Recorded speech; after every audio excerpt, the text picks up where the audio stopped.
देण्याचा प्रयत्न आम्ही या आंदोलनामधून करणार आहोत। म्हणून प्रशिक्षणार्थी बांधवांना आपल्या या माध्यमातून मी आवाहन करतो की प्रशिक्षणार्थी बांधवांनो, हताश होऊ नका, निराश होऊ नका, आत्महत्येकडे वळू नका, जीवाचं काही बरं वाईट करून घेऊ नका।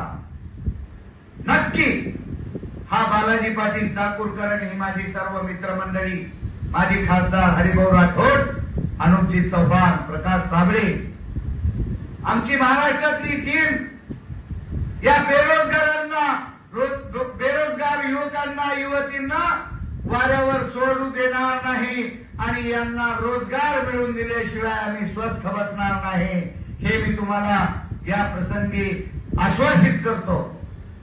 आणि आपण सर्वजण या आंदोलनासाठी सज्ज व्हा। कोण म्हणेल की 24 दिवसात काय मिळालं? भरपूर काही मिळालं। 24 दिवसामध्ये 55 आमदारांनी भेटी दिल्या, 22 आमदारांनी विधान भवनामध्ये प्रश्न उपस्थित केला। आज बेरोजगारीचा प्रश्न महाराष्ट्राच्या ऐरणीवर आलेला आहे। आगामी काळामध्ये महाराष्ट्रातल्या बेरोजगारीचा प्रश्न ऐरणीवर आणताना विधानसभागृहामध्ये याबद्दलची श्वेतपत्रिका प्रकाशित करावी यांची प्रमुख मागणी आहे। आणि महाराष्ट्रातली कायमस्वरूपी बेरोजगारी नष्ट करण्यासाठी एक कायदा करावा लागेल आणि योग्य प्रकारे कायद्याचा अभ्यास करून बेरोजगारी नष्ट करत असताना आम्ही न्यायालयामध्ये सुद्धा यांनी जे व्हिडिओ मध्ये, स्पीच मध्ये जे काही बोललेलं आहे, जे काही 4.5 चा मुद्दा त्यामध्ये सांगितलेला आहे मागच्या जीआर मध्ये, की ज्या आस्थापनेमध्ये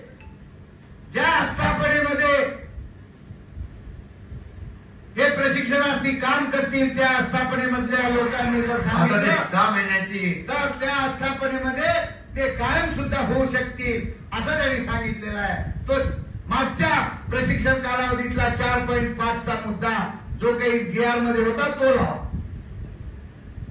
वाचून दाखवा।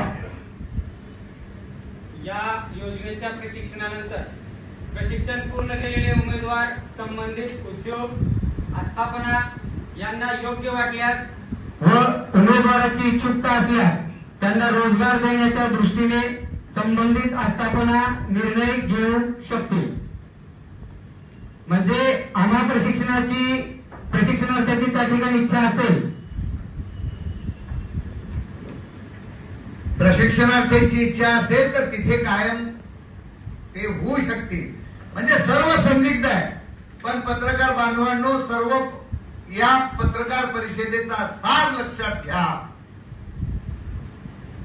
महाराष्ट्रातल्या युवकांच्या हाताला रोजगार हे सरकार देणार आहे का नाही देणार आहे?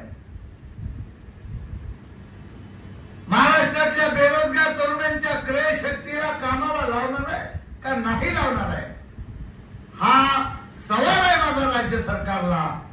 आणि राज्यातल्या बेरोजगार तरुणांच्या हाताला जर तुम्ही काम नाही देऊ शकाल तर हे राज्यातले बेरोजगार तरुण